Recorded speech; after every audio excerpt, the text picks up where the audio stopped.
Oh boy, I'm excited for this one. Don't worry, don't worry. The hat'll make sense.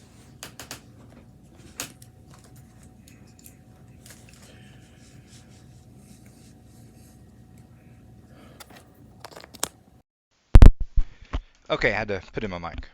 Today, we are going to be covering Lyndon Baines Johnson by Robert A. Caro.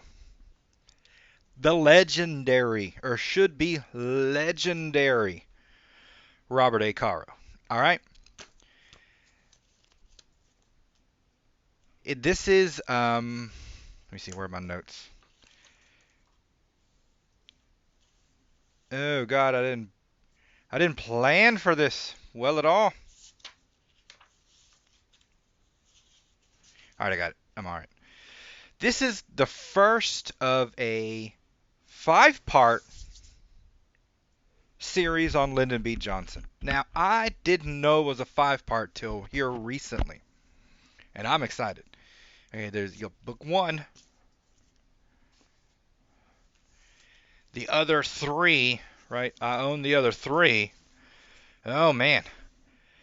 Oh boy. And the fifth one hadn't come out yet. He's working on it. My boy's working right now. I don't know how long it could take. He's traveling around Vietnam. There's a lot to do, right? So, first off, recommendation. This is a tricky one. This is a tricky one. What do I think?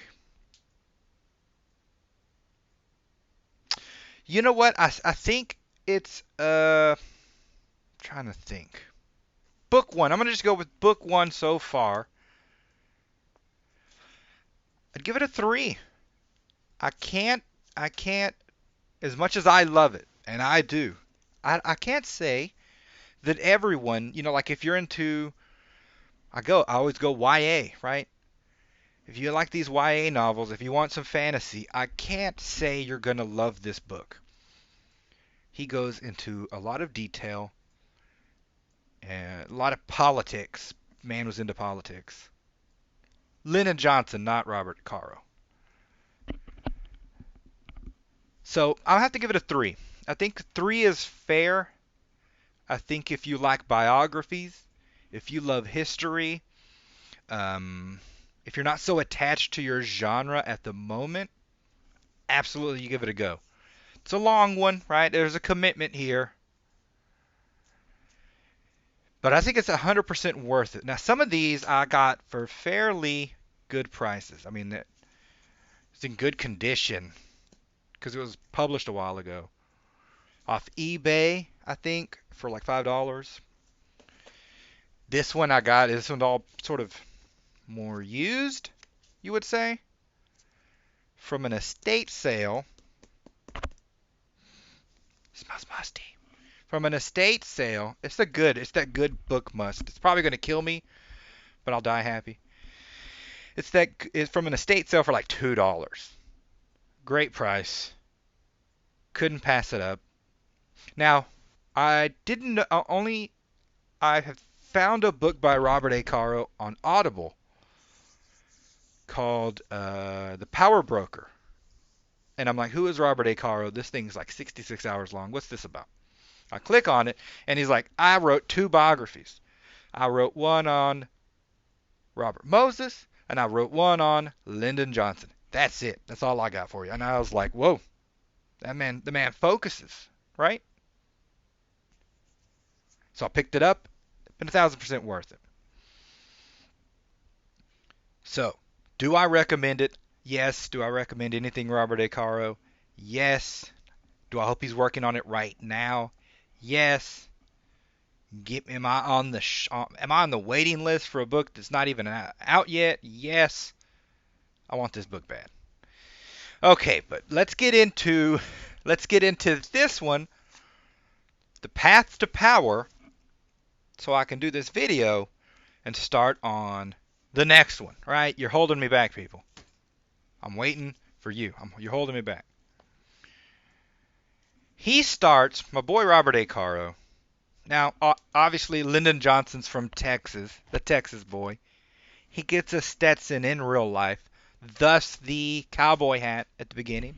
Not just a thumbnail, it's apropos, right? It's not a Stetson, it's a resistol, it's beaver, it's a thing. It's really nice. We start with lineage. He goes way back. I'm talking to like the Texas Revolution, the war against Mexico, this kind of thing. So some of his forefathers fought with Sam Houston in the Texas Revolution. Now, again, I'm gonna say this. Personally for me, this thing starts with a map at the beginning, right? And anytime I see a map in books, like the first map I saw in a book was Lord of the Rings. So in my head, I relate like any map in a book to Gondor, Middle Earth, high fantasy, and I'm loving it. So when I saw a map of Texas where I live, I'm from Texas, and I've been to some of these spots, it just constantly trips me out. I absolutely love it. So it starts with his history, and his family goes way back, right? So one of they fought with in the Texas Revolution. One of them became a Texas representative in Texas Congress and all this and that. But they didn't stay representatives, right? It was just like a prelude to what's to come. What these people decided to do was a lot of people came from Tennessee or other places to come to Texas and start a new life. So you come, you see all this stuff, you're like, that's great, but I want more. That's what his relatives, his forefathers said. Give me more. So they kept going deeper and deeper until they crossed into what seemed a very lush country called the Texas Hill Country. The problem with the Texas Hill Country is it's very specific. If you had not done anything to it, it sort of maintains itself. It took a lot of years for it to build the type of ecosystem it had because underneath it, way shallow, not like it's not suitable for farming. The weather's not great. It's temperamental, not consistent, not enough rain. But over the decades, right, the grasses had formed itself on the rock, so it made an ecosystem that thrived. Well, they plowed that because they were doing the big cattle drives back in the movies where you have the big cattle drive. His family was all up in there, and one of like his great great grandmother or something like this. She, a lady in the 1800s, went on a cattle drive. I mean, these were some hard-nosed cats. A lady on a cattle drive where a stampede could kill you, Comanches could kill you, lightning could kill you. And that's if you get it all in, you might get the cash. You got to get the cash, come home. It was full-on Western crap, right? The full meal deal like a movie. That's his relatives.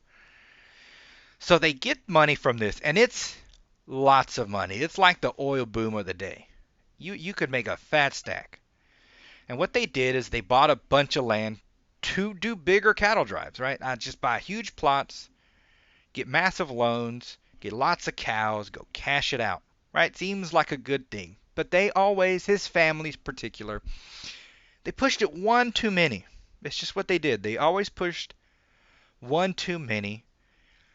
And as the land started to die, because it was like you plow it, there's like an inch of dirt, and now we're hitting rock, full on white rock of the hill country. Those hills are not green grass, they're white rock. And there's not a lot of rain there.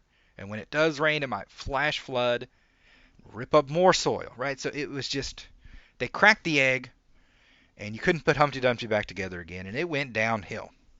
But his people weren't going to leave. They are hard-nosed.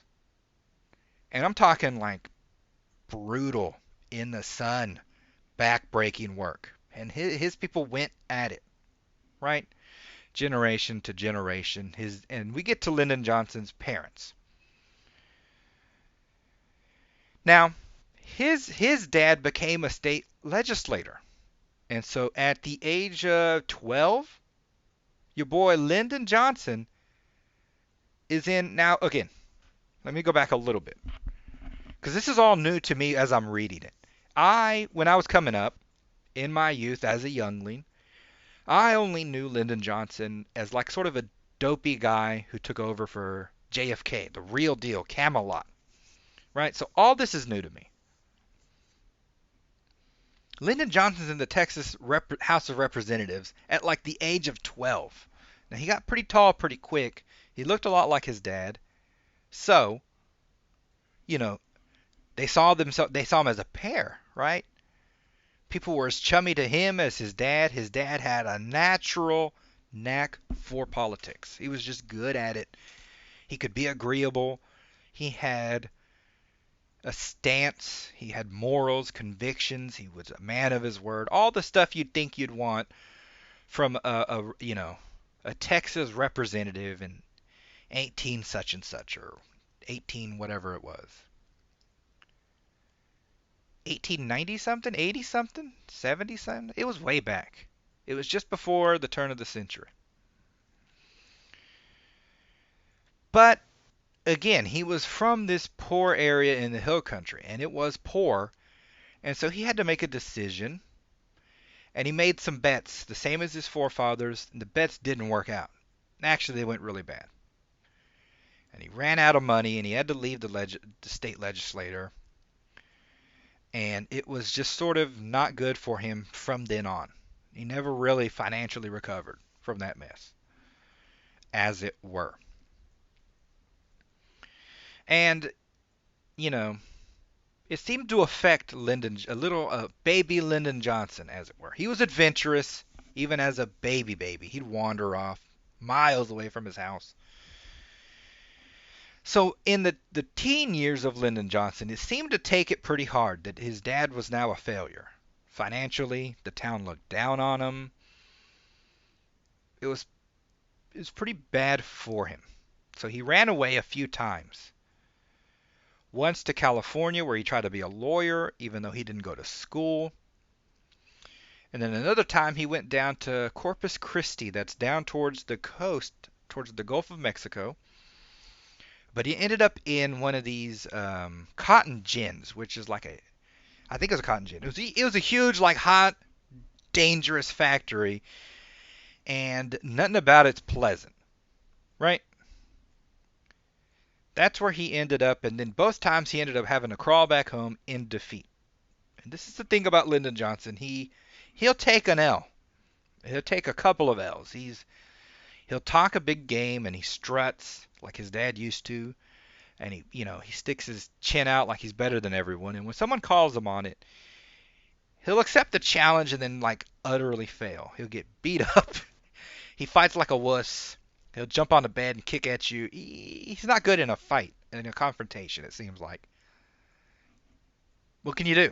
You can't do anything. He's big and tall and uncoordinated, and it's not good for him. So he has to crawl back home after the second L, and his parents want him to go to school, but he's like against it because it's what his parents want, and he's sour.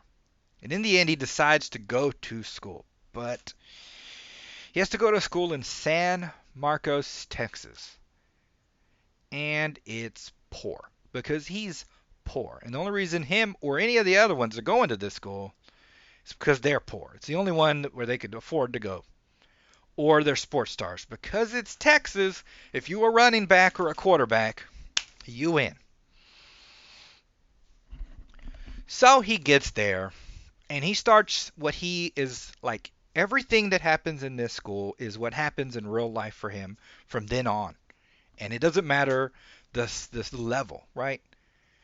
What he does here seems to just carry. He does these things to senators and the Speaker of the House and on and on.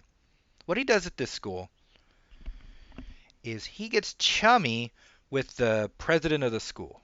Somehow he's good at figuring you out, and he figured this guy out and is very chummy with him. And he used that chumminess to sort of get his friends jobs. Right? It's a poor area. Any job will help.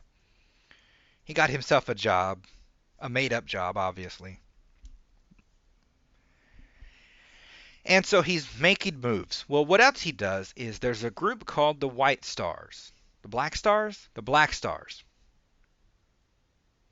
They are the football players and the richest ones of the school. There's going to be some, even if you're all poor. And they decide to group up and we'll run for all the student council offices and we'll win them all because we're popular. And that's what they do. And sort of it's not that big a deal for them, but they're like, okay, I was president for a while, now you be president. Yeah, that's fine. Oh, talking about down by the creek. He wants in on this group, but no one likes him because he's sort of a douchebag, right? He struts around, even here, acting like he knows everything. He doesn't know anything. They don't like him. So they're like, no, I don't want Lyndon Johnson in. And they ask again. His roommate asks because his roommate likes him. His roommate's a nice guy, a running back. But no one else likes him. They're just like, I just don't like Lyndon Johnson. Just get him away from me. So what he decides to do is start his own group. He started a group or found a group that's called the White Stars, which him and a bunch of people decide, if we can't get into the A group, let's make our own, which involved them sort of sitting by the creek drinking beer. But he sneak up in there and he's like, hey, bro, we can do more with this than just drink beer. Let's run for some of these offices. And they thought he'd say, if we all band together, we can vote for me to be the president. But he doesn't say this. He says, such and such over there, you got a good look to you. They like you. Let's do it. So he starts implementing like a political power base in this school to get this student council presidency. And it's not just like, oh, me and my friends are talking about it. Without anyone else asking, he starts making up like, secret admissions, secret hand sign, he made it so that no two of them were in the same group together at any time. Right? So if no three of them. In any case, if you see one talking to a group and you walk up, they like give each other a quick wink, and the other will sort of make an excuse to leave, so that no one would ever see them as a group. No one in the school knew he was doing this. Right? So he got his boys, and the way the setup worked is you go to the homerooms of all the whatever seniors, or you needed so many years, like a junior or something. You need so many years in the school to get a vote. And you did it all these votes in all these homerooms, and each one would vote for treasury or whatever the other positions were. What he did is he flooded those with just rando people, the outcasts, so to speak, the ones not in the Black Stars. And he'd fill it up with sort of these non-people, which in the moment, because you got to vote today, you couldn't tell if they were supposed to be there or not. The way these poor kids went is sometimes you went and sometimes you didn't, because you got to go back to the farm. So I never know who's actually a junior. Are you a senior? I'm taking some senior classes, but I'm a freshman English. It was all convoluted, and he preyed on the convolution.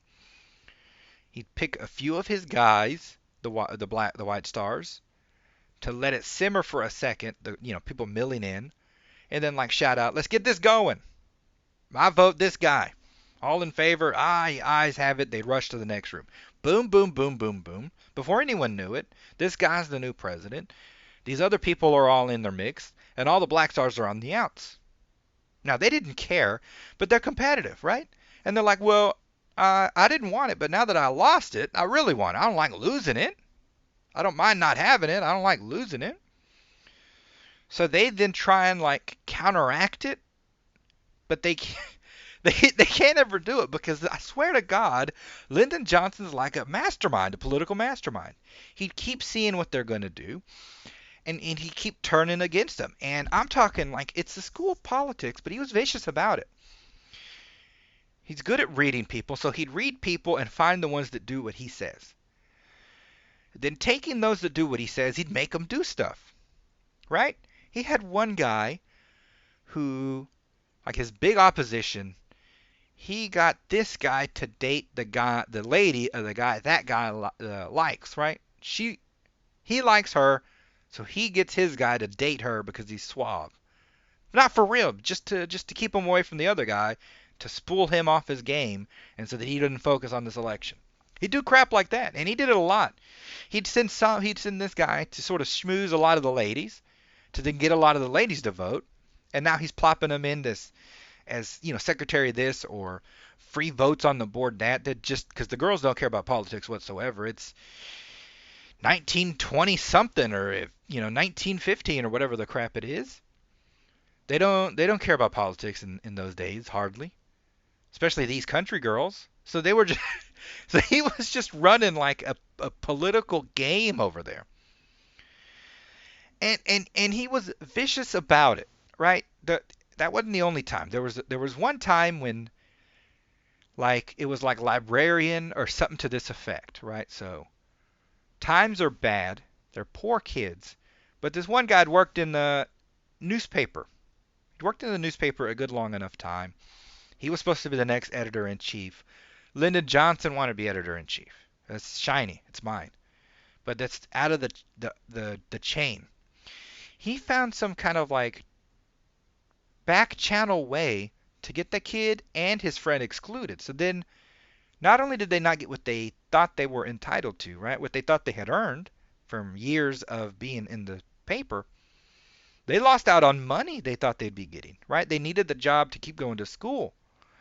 Dude had to go back home for like a semester or two and earn more money. Hard money farming, making roads or farming in the open sun, right? So it was rough. And that guy, he's getting interviewed by Robert A. Caro 40 years later, 50 years later, whatever it is, still salty about it. Not happy.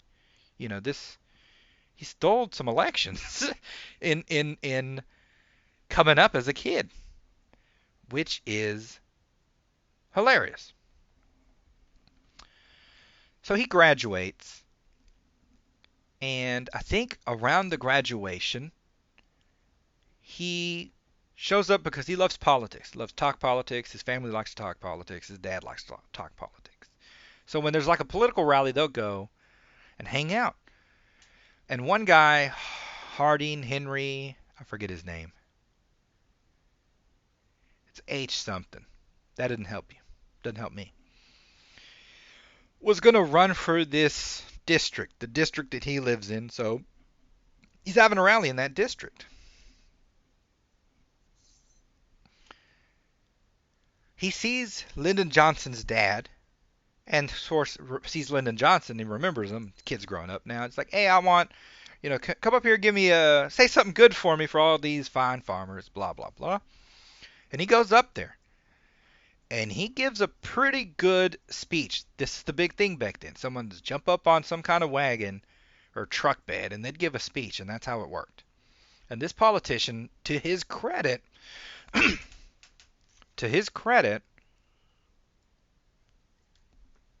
spilled some on myself. We're going to move along, but my leg is a little wet. I'm excited about Lyndon Johnson. Spilled some on my book. It's just nuts. To his credit, he sees raw talent here. He's like, this kid's got something. And so he asked Lyndon Johnson if he can help me. Do you got any way you can help me in the area? I don't know. And Lyndon Johnson takes to it like, hook, line, and sinker. He's a dog to a bone. And he's stupid naturally good at it. So good that as an unknown youth, this guy basically gives him free run in the district. And he gets his White Star guys from college, and they start sort of doing the same thing they were doing in college to get this guy elected. He's like his campaign manager, an unknown guy. He'd set up these rallies, and he'd intersperse it with his guys. And so when the candidate talked, they'd be like, yeah, it's a great thing. And, it hyped the crowd up, and then the crowd's left thinking, he's a great guy. He's the thing. He's the real deal. And he did this all through this little district. And the guy got elected, so he's actually in there. But, that was sort of, he wanted more, but that was sort of it for that time. The guy didn't need him more out. He needed a campaign guy, and he got in. So then he goes to schools to teach. And he's pretty gung-ho about it. Anywhere he goes, he's very energetic, lots of energy, lots of passion.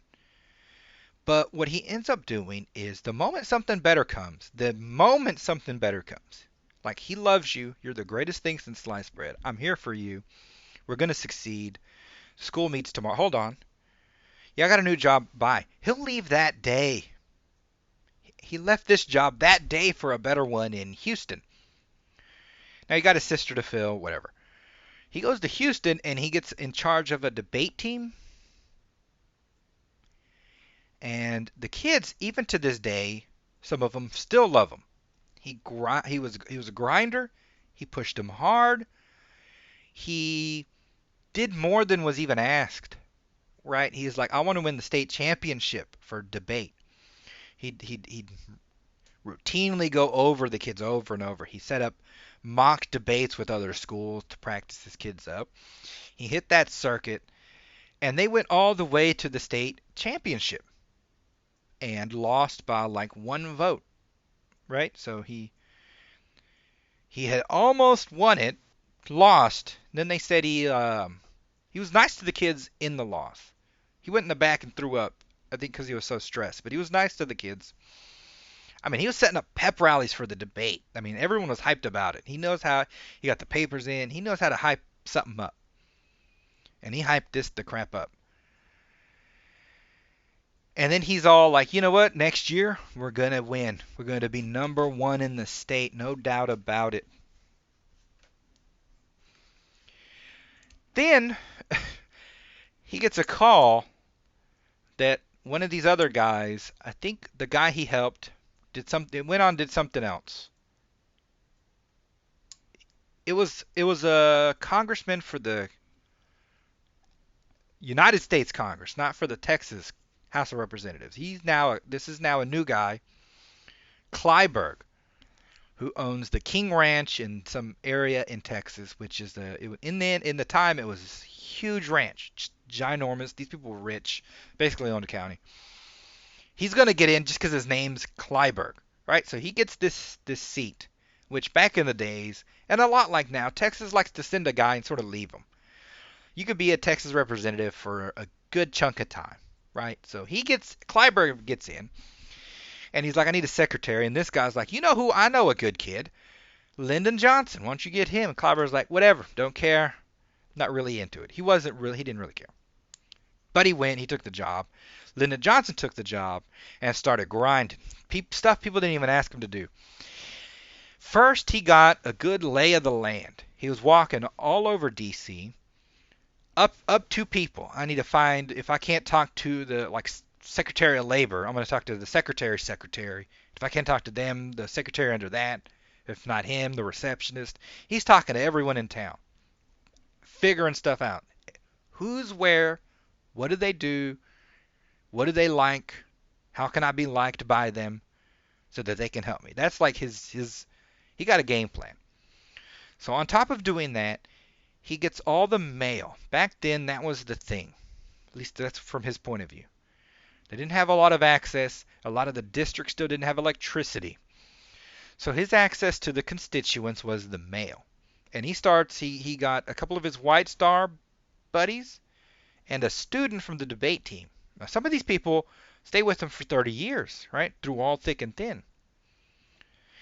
He got a couple of kids, and he got a couple of typewriters, and he started answering every letter. And somehow because he's so energetic, he's checking all the letters before they go out. And it's just back and forth. If there's anything he can do in any one of these letters, he's doing it. And the main thing he found he could do, Veterans Affairs. Can I get veterans? Some of them are like Civil War veterans too, mind you. Some of these people, it's way back in the day. World War I had ended by this time, I think. How can I get veterans some of their money? Which ended up being kind of a big deal. A lot of the Hoovervilles that was responsible was the veterans didn't have their money. But in his district, a lot of them did. He would sort of write it in a way so that you're aware Lyndon Johnson's helping you in this cause, right? But he didn't just stop there. He would send, he'd read all the papers from the area. And if there was no mail, if no one needed help, he's sending notes out to thank them, to this and that. very proactive with this mail. It doesn't seem like much, but it was a big deal.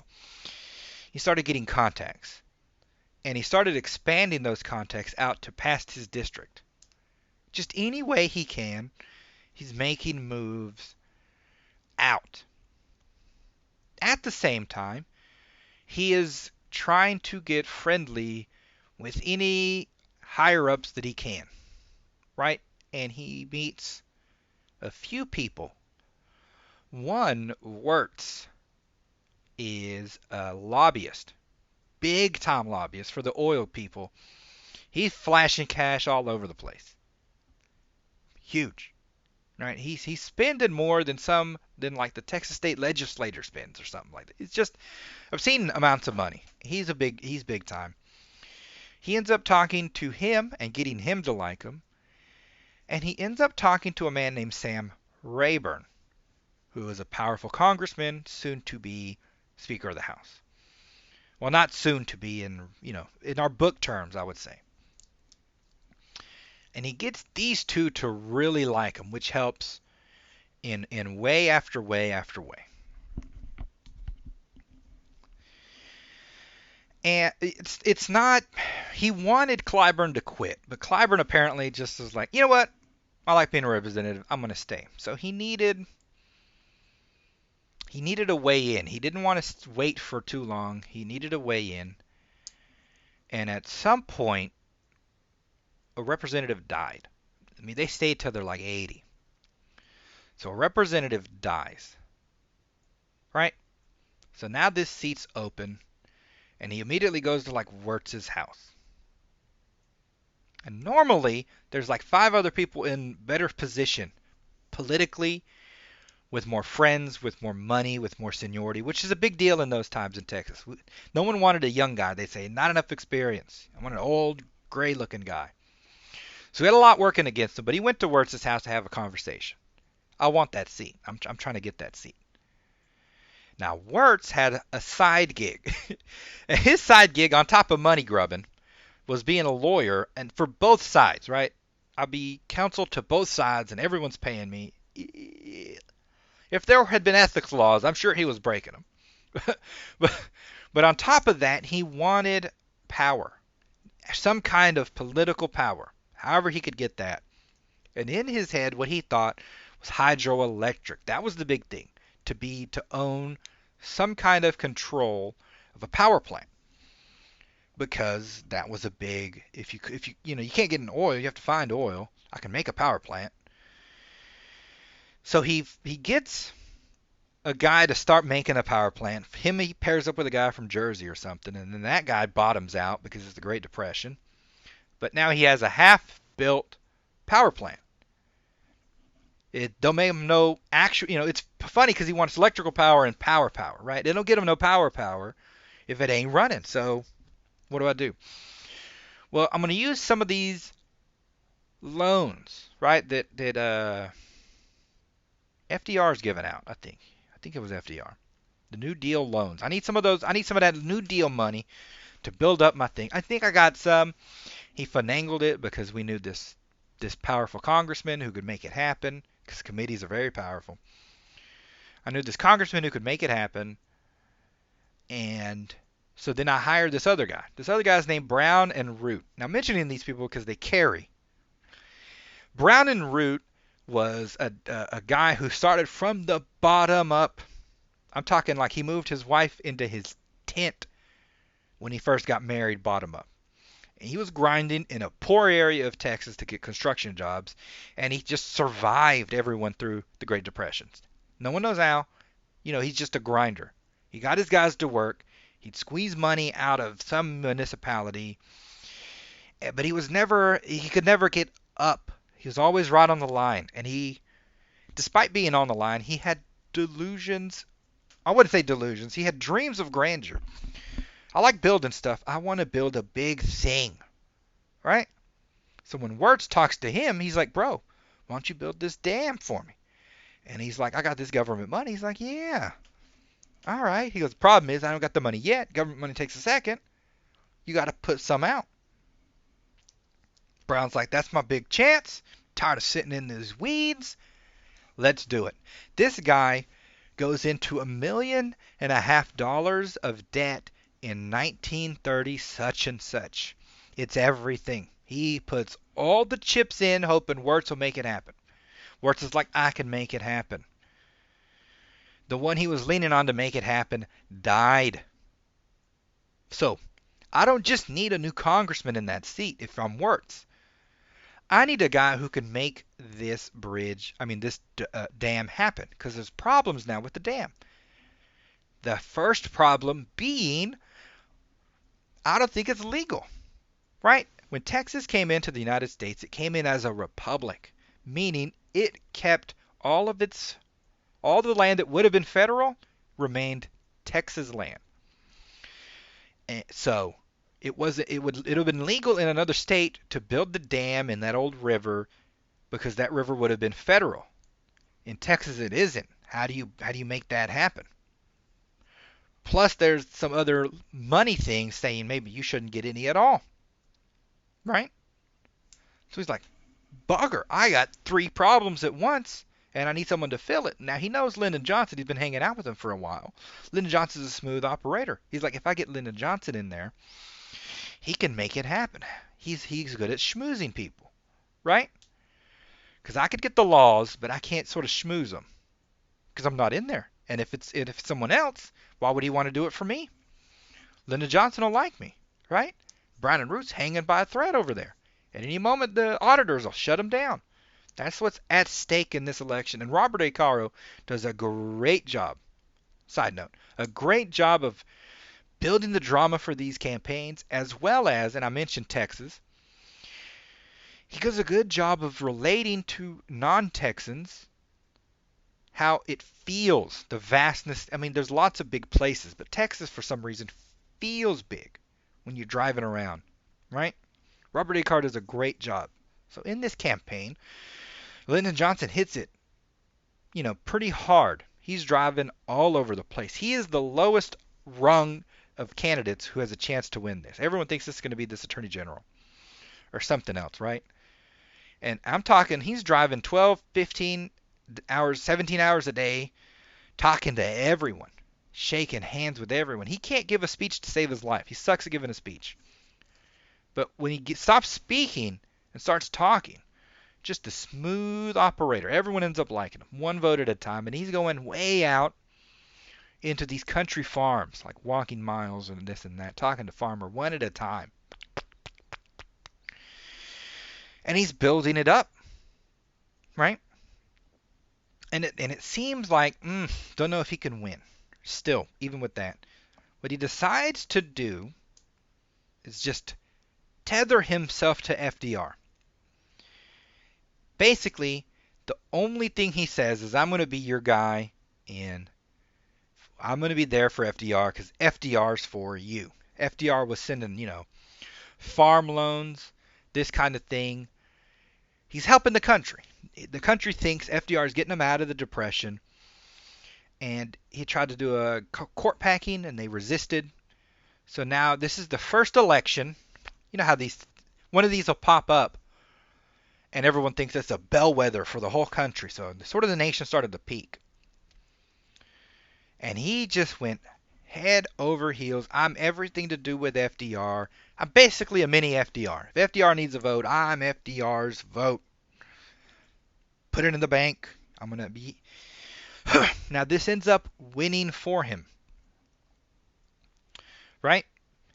And so he starts working the phones and this and that and saying, sort of like what people were thinking. He wraps this in, this is a referendum on FDR and how people think about him and what it'll be in the midterms or whatever. The midterms are next, so for the whole Congress. It's just one dead guy. So for the whole Congress, this is, I guess, bellwether. And he ends up meeting FDR, who's doing sort of a nationwide trip. Shakes his hand in a famous photo.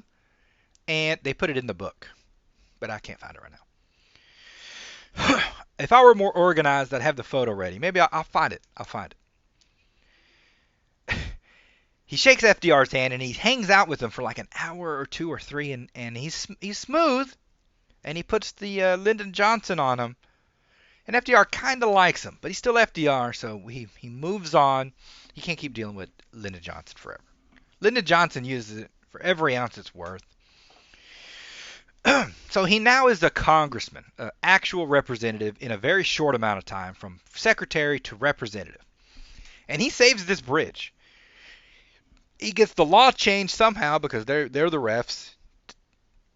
He saves the bridge, and if anything, he expands on it. Let's make it bigger than it was going to be. So Brown and Root's very happy. Got a lot of cash. Wirtz is happy, got a lot of cash.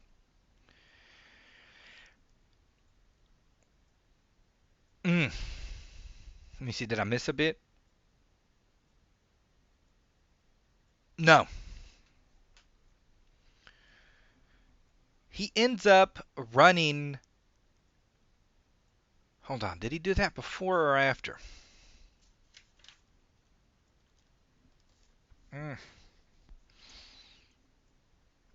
Oh, we're 41 minutes in. I missed a bit where he was running some statewide agency. I think I missed it. I don't think he did that as a congressman. No, I missed a bit. It's in the book. It's pretty good. Suffice to say, it helps him grow his power base. He loves contacts.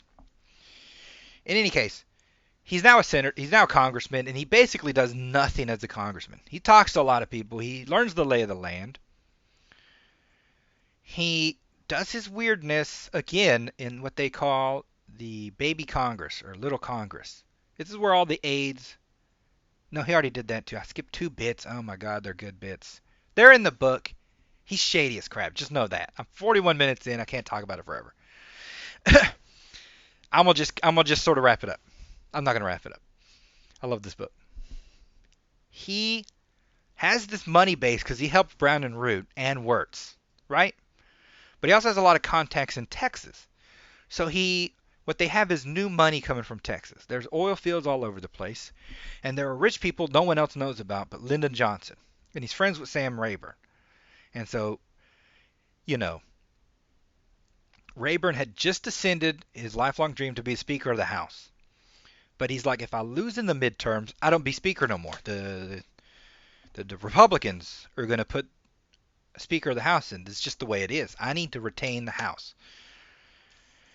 And I think Lyndon Johnson, pretty sure he can do it, but he's not going to do it unless he gets the credit, right? So he wants in on the Democratic National Committee. I want to run it. The guy running it's like, F off. No one wants to talk to him. No one wants to let him. But he hounds and hounds and hounds, like, get me in somewhere in the Democratic National Committee. Get me in somewhere. And eventually he talks, and FDR eventually gets him in. Him and Rayburn. Strong arm people get Lyndon Johnson in there with not a lot of time to go, maybe a month.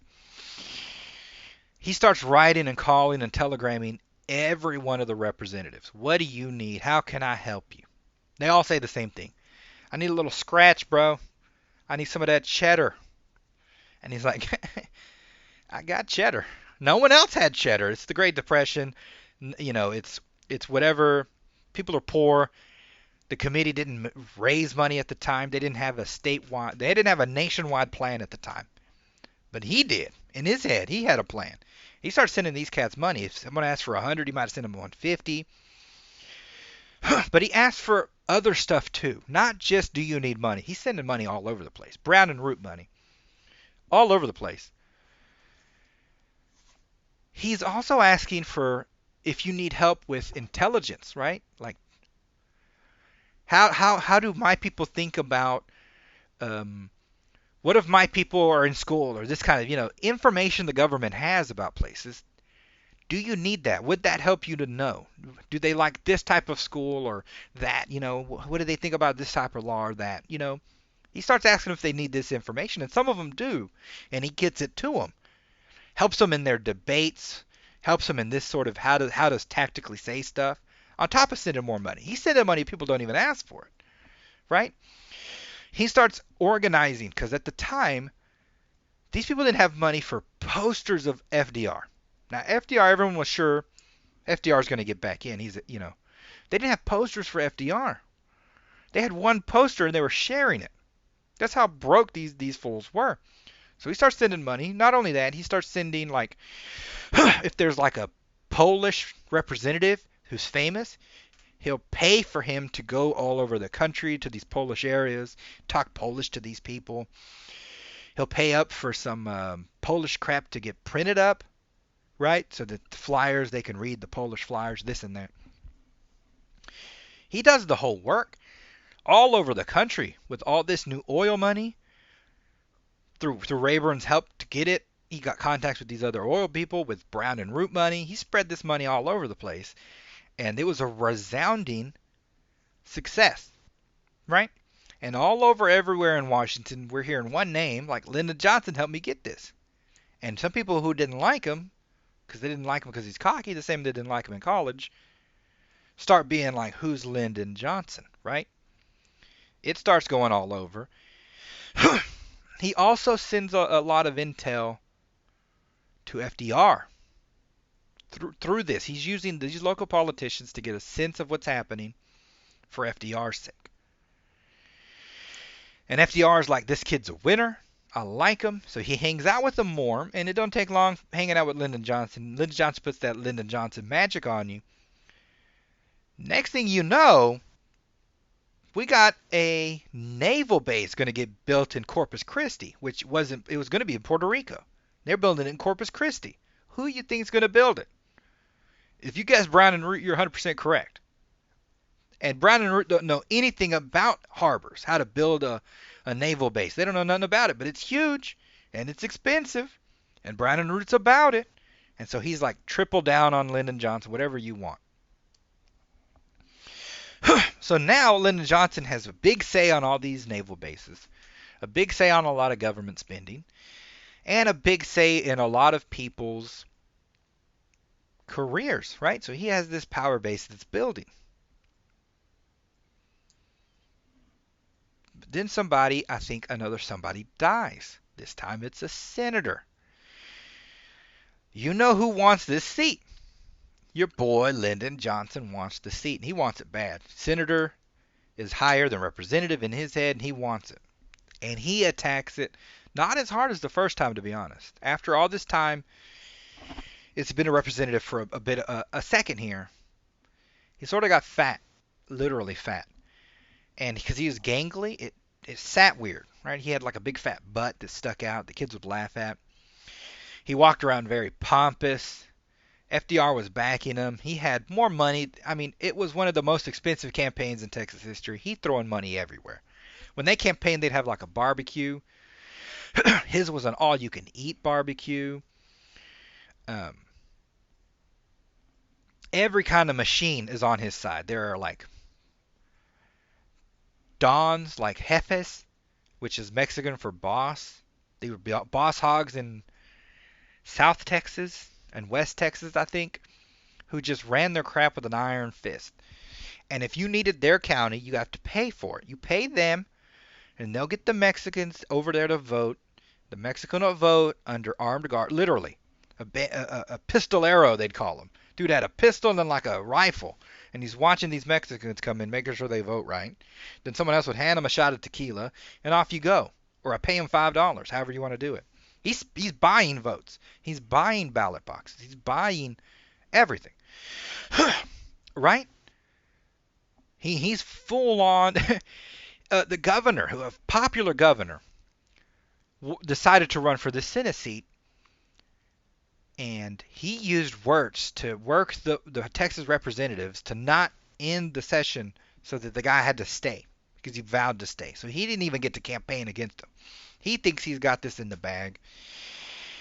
And he relaxes. For the first time in his life, he relaxes. He I'm like, I got it. I don't have to worry. First time in his life. And he shouldn't have. He shouldn't have relaxed. Because what he did is make some blunders. One, he took a nap. He went to bed early. And when he woke up, all these sort of results start coming in. And the guys he bought call him, right, from San Antonio or wherever. What you want me to say? He goes, tell them this number, right? I want it by this many number. They report it. They don't care. What you're supposed to do is wait. In this time, in those days, you wait and you let everyone else sort of start to run in. So if there's some kind of way you're losing, you got somewhere you can, make more votes happen, which is what those guys thought. I think I'm going to get a little extra cash. No extra cash, no extra effort. They just wander. Yeah, I'm done. Whatever. So his numbers are in. The problem is this governor. This governor, everyone was fine with him staying. Essentially, the people liked him, but he got squirrely because he won on personality. He didn't understand politics whatsoever.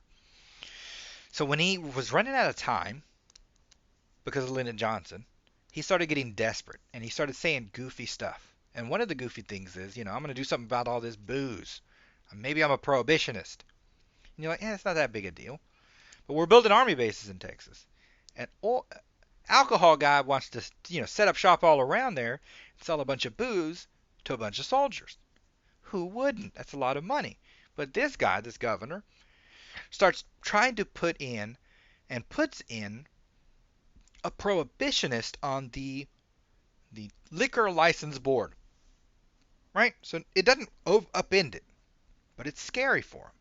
These oil guys. They're like, if he gets another 1 or 2 votes on there, ain't nobody going to have a liquor license in Texas. So they meet almost literally across the street from where Lyndon Johnson's camped out in Austin. These guys, these rich guys. And they start making phone calls. And they see a mistake. Because what they want is to get the governor out of Texas so that he can't mess with their liquor licenses. And the best way to do that, because you can't beat him at the ballot box, people love him, the best way to get him out of Texas is to make him a senator. Yeah, they start making calls and they see a hole. Lyndon Johnson messed up. And he showed us what count we got to get, so I just got to buy more votes than that. And they go to East Texas, and they start buying the votes all over the place. And Johnson goes to sleep with like 1,000-something lead. He wakes up, and the numbers just start coming in not good. And they're obvious, right? In an area I had won by like 96-1. Now it's going the exact other way. We're finding votes, and they're all for the governor and not for Lyndon Johnson, like 96-1. I guess that's just how it is, bro. I mean, you going to call a judge a liar? I'm not going to call him a liar. And they drip it, right? They drip it throughout the day because in those times, some places didn't have phones still. It could take like a week, right? It could take upwards of a week before these votes come in. And Johnson's panicking. He spent all this money. He doesn't care about the money. He cares about winning. And he starts panicking. He's making phone calls. There's this, there's that. But the Dons already went to bed. He's got nowhere else to buy the votes. He's got nowhere else. So then it just slowly dawns on him that he lost this election. FDR joked with him, like, I guess you Texas boys don't know that after you win the vote, you got to sit on the ballot box. That's the joke, which is 100% true. He didn't sit on that ballot box. The governor became a senator without having to basically do anything but be an idiot. Right? If he'd have been halfway competent, Johnson would have won right then. Lost. I think it's his first political loss, actually. Everywhere else, every other scheme has won. He lost. And that's sort of where the book ends, with that loss and then FDR dying and no one knowing what's going to happen next. I don't, no one knows. Right? That's how this book ends. Now, I left out a few more pieces. He builds up his organization pretty good. But I've talked long enough. You're bored of me. You could probably still buy this at Barnes & Noble's. I think you can get it on Amazon. Oh my God, it's really worth it. I really enjoy this book. I've never thought a biography... Oh, there's some of the pictures. I never thought a biography could actually be that entertaining. I was reading this like it was it was almost as exciting as a modern election. Some of these things happening. Very dramatic, very well written, nuance as well as great storytelling. Robert A. Caro is a genius. All right. 54 minutes. We out.